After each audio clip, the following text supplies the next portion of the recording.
बिस्मिल्लाहिर्रहमानिर्रहीम। अस्सलाम वालेकुम नाज़रीन कैसे आप ठीक हैं नाज़रीन। आज जो मैं आपको नुस्खा बताने जा रहा हूँ वो जो अक्सर बच्चों के 15-20 साल तक जो लड़के होते हैं उनके कान बैठते हैं और बहुत से एंटीबायोटिक खाने से उन कान के बहने से आराम नहीं आता। तो ये आज मैं बहुत ही हर्बल नुस्खा है ये। इसमें सिर्फ दो चीज़ें हैं। एक तो आपने ये करना है कि ये फटकरी लेनी है थोड़ी सी, ये थोड़ी सी फटकरी है और ये छोटा शहद है ये, ठीक है, और ये खरला है साथ में। अब मैं आपको बताता हूँ कि फटकरी किस तरह आप लोगों ने खुला करनी है। वो इंतहाई आसान है, वो मैं आपको बता देता हूँ।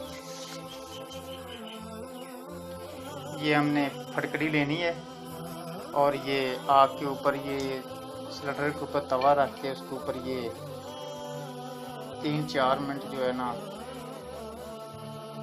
रखनी है। तो ये एक दफ़ा पानी बन जाएगी, पानी बनने के बाद ये खुश्क फुल्ला सा बन जाएगा। ये देखें ना नाज़रीन, ये पानी बन रहा है और ये पानी बनने के बाद फुल्ला बन जाएगा।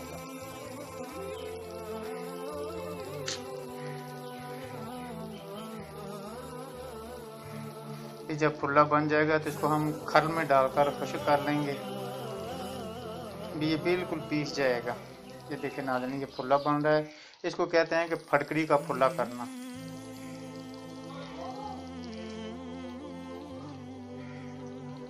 अभी ये फुल्ला हो रही है, ये फुल्ला होने के बाद एक पतासा सा बन जाएगा।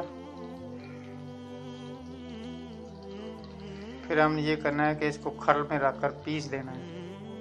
ये देखिए नाज़रीन, अब हमने इसको पीस दिया है और ये बिल्कुल पाउडर बन गया है। अब करना ये है कि इसमें से ये तकरीबन शहद हो 4 तोले और 1 ग्राम इसमें 1 ग्राम शहद के अंदर डाल देना है। ऐसे ये शहद पड़ा हुआ है और इसको मिक्स कर लेना है और किसी ड्रॉपर में डालकर इस्तेमाल करना है। ओके नाज़रीन, आप मज़ीद देखने के लिए हमारा चैनल सब्सक्राइब करें। आपको हर किस्म के इंशाल्लाह नुस्खे मिल होंगे।